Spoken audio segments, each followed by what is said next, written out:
Ladies and gentlemen, welcome to the QUT Faculty of Law, to our symposium on copyright law and the creative industries.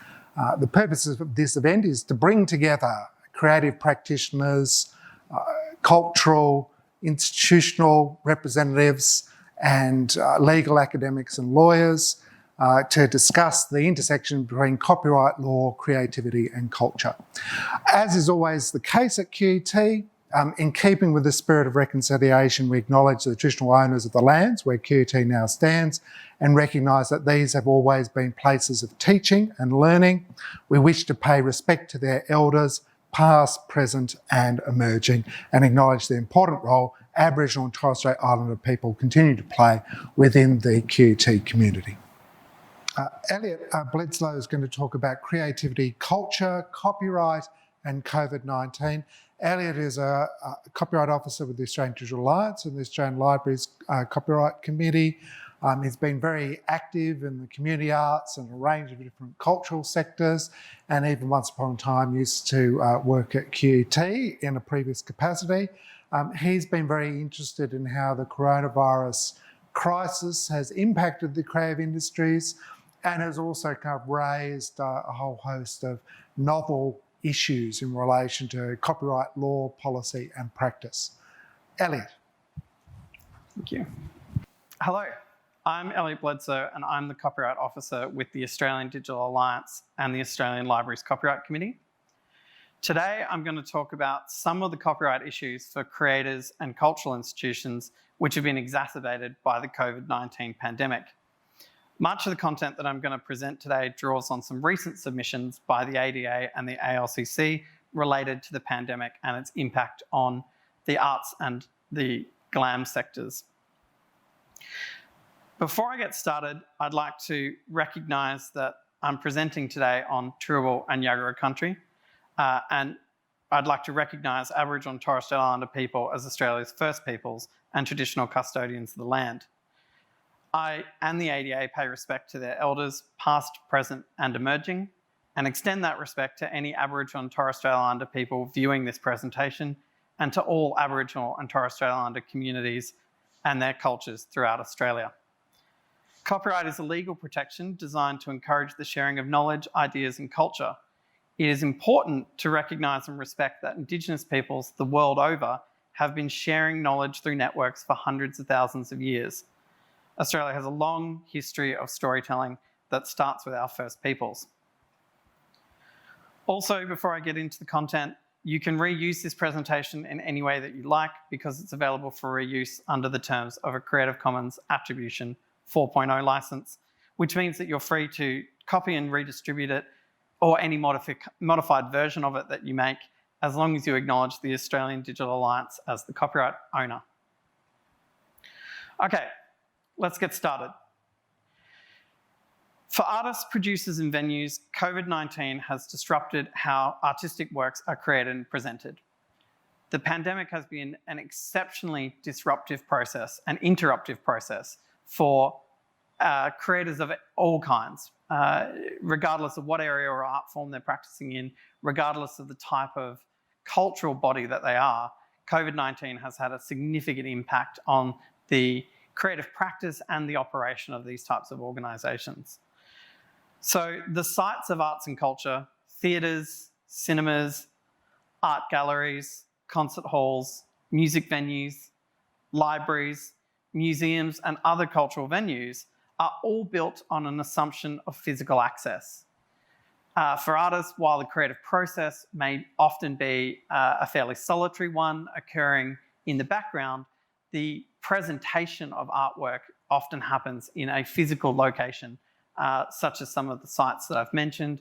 And similarly, cultural organisations make available their collections and the activities that they engage in through these types of physical locations. So there's a very strong assumption of physical access, which has been not particularly consistent or hasn't been able to play very well with the COVID-19 lockdown requirements. So in the period of about 2 weeks, starting from early March 2020, Australia's arts and cultural venues closed their doors and arts events were cancelled or postponed in response to the pandemic. the number of arts and cultural events that have been cancelled or postponed and the number of venues that have been closed is quite astronomical. The impact is actually hard to quantify, let alone hard to fathom. So, for example, I lost my gig, which is a data collection project that's been run by the Australian Festivals Association and the Australian Music Industry Network, asked artists, managers, production and technician crews, venues and event operators, and others involved in festivals and music events to list the incomes and jobs that they've lost as a result of COVID-19. So as of 27th of April, which is the last tally that they published, they estimated $340 million worth of lost incomes and impacted events. Another tally of the devastation to the arts and cultural sector is the Impossible Project. This documents arts and cultural events and projects that have been disrupted, reorientated, or obliterated by the pandemic. As you can see from the website, which is a growing list of these types of events, experiences, music and live performance events, there's a significant number of things that have been impacted by the COVID-19 pandemic. The arts and cultural sectors are resilient though. We've seen many creative and innovative responses as creators and cultural institutions have pivoted to online delivery. There's literally thousands of examples of artists and cultural institutions from all over the world who have been looking at different ways of exploring how to present and deliver their work to online audiences. A few closer to home include Opera Queensland's An Aria a Day. This saw a release of a new aria every day at 6 p.m. through the Opera Queensland's website, YouTube channels, and other social media accounts. Sunshine Coast-based arts organisation Feral Arts hosted a weekly daily 30-minute Little Lunch to present work and provide an online space for the arts to stay connected and talk about the issues affecting their sector. So this event series ran every weekday for half an hour, identified at a time slot that could accommodate multiple time zones across the country, and showed different types of work, theatre, music, dance, as well as a number of conversations about issues affecting the arts. In particular, it identified a number of key themes that have been, I guess, exacerbated by the COVID-19 scenarios, such as access for people with disability needs, as well as different types of representation of minority communities and minority artists. And Crag Goma here in Brisbane developed a range of activities under the banner Home with Goma. These included draw-along workshops, time-lapse videos of artworks in situ, other activities such as a virtual book club, behind-the-scenes videos of art preservation processes, a children's art podcast, and even yoga instruction inside the gallery. Of course, there were literally thousands of examples of how arts organisations have responded. Everything from the major international well-recognised institutions such as the Tate and the Metropolitan Opera to smaller localised organisations working for and with their local communities. COVID-19 accelerated the pace of digital transformation in the way that Australian communities wish to engage with creative and cultural works, including cultural institutions and libraries. So taking the State Library of Western Australia as an example, they saw monthly membership applications increase by more than 100% in the period immediately following the closure of the venue. And they saw online and phone inquiries increase by 50% on pre-pandemic numbers. So the extreme or skyrocketing demand for online access to creative and cultural services has been well documented across a number of institutions. Closures and cancellations prompted many artists and cultural organisations to provide access to creative works and content online. Zoom conferences and YouTube live streams quickly replaced theatres and concert halls, Online collection catalogues replaced in-person visits to galleries and museums, and more users sought out ebooks and other digital resources made available through libraries. But of course, online delivery makes things more complicated in terms of copyright. There are significant barriers that creators and cultural institutions face when trying to provide online access to creative works as a result of outdated copyright laws. In particular, in the arts sector, more so than the cultural sector, artists often actually don't have a particularly well-developed copyright literacy, so they may not even be aware of the difference between presenting work in a physical environment, such as a theatre, as opposed to presenting or communicating work online, and that there are significantly different copyright parameters depending on the type of delivery method that you're using. Increased reliance on digital technologies to connect with audiences during the COVID-19 pandemic further exposed some of the limitations in the copyright system. One area where issues arise relates to provisions of the Copyright Act designed to apply to hard copy materials, but that don't apply when those same materials are digitised. The often cited example here is the lending of a book. So no infringement occurs when you loan a hard copy of a book to a friend or a loved one, but loaning the same book using digital technologies is likely an infringement.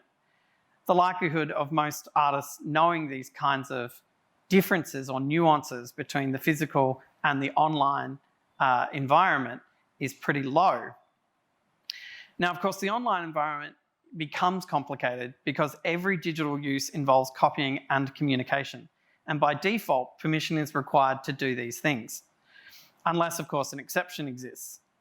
But of course, even if there is an exception, these need to be drafted so that they're technology neutral to avoid situations like the format shifting exception for films that permits the copying of films in analog formats such as VHS cassettes being copied onto a computer for personal use, but digital formats like DVDs and Blu-rays are currently not within the scope of that exception. Of course, the reality is that the types of delivery methods for cinematographic film have moved well beyond both VHS cassettes and DVDs and Blu-rays, and people predominantly look to streaming services to access these content, yet the Copyright Act is somewhere around the 1980s in terms of thinking about these kinds of issues. In the educational context, including images, video clips, and quotes as part of a class or lecture is okay within the confines of the classroom, but that's not the case when a teacher is using a platform such as Zoom to deliver educational content. In those kinds of situations, permission is typically needed for all of the content that's included in those slides. Creators seeking to provide online offerings whilst complying with copyright law must accept some absurd compromises. So we talked a little bit before about the Artsfront Little Lunch online events.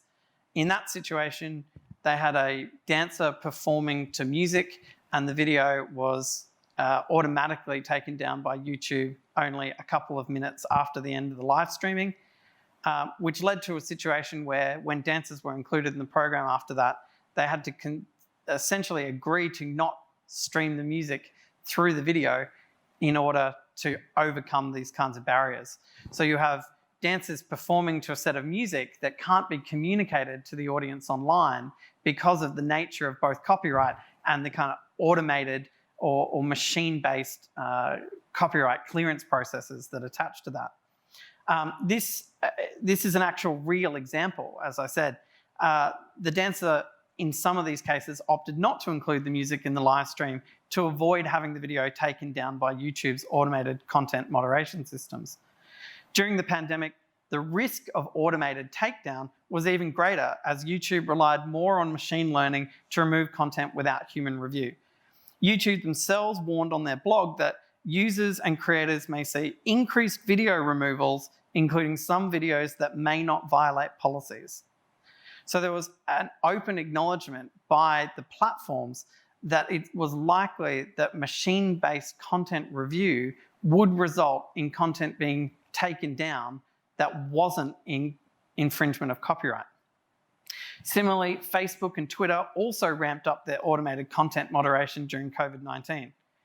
While AI is crucial to faster content processing at scale, filtering errors in these processes are well known and well documented.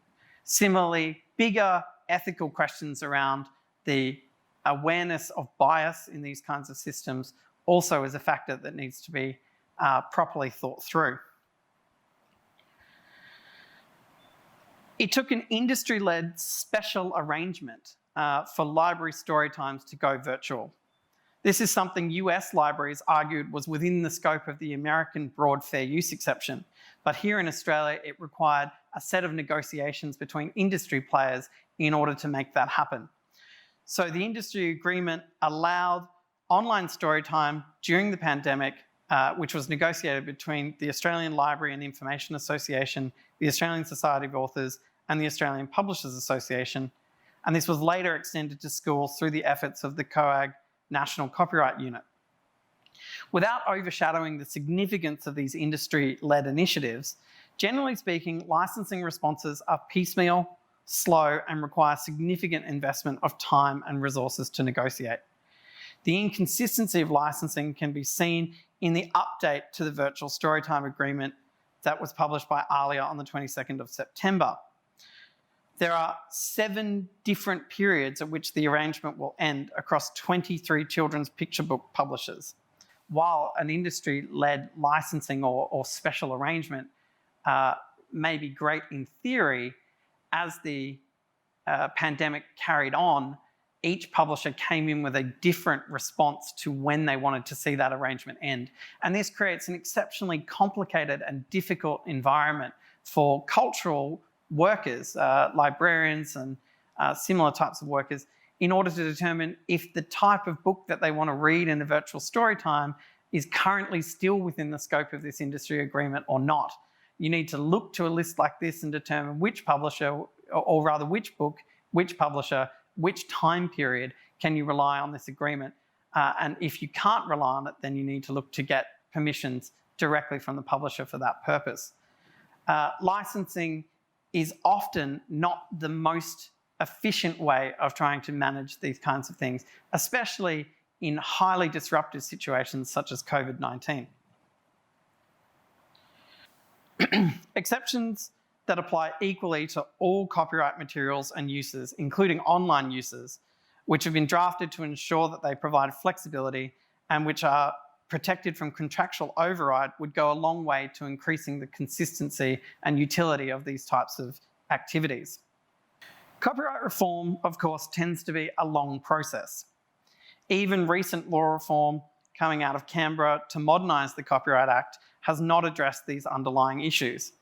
For example, the Disability Access and Other Measures amendments, most of which commenced in December 2017, introduced much needed flexibility for certain core on-site functions of libraries and archives, such as preservation, but failed to modernise things like remote supply of collections material, leaving the services most in demand under COVID-19 subject to the most outdated laws in the Copyright Act. Many of the copyright issues artists and cultural bodies have been experiencing during COVID-19 stem from Australia's outdated and inflexible copyright laws. Some of these issues could have been solved by the proposed copyright access reforms announced by the government in August this year.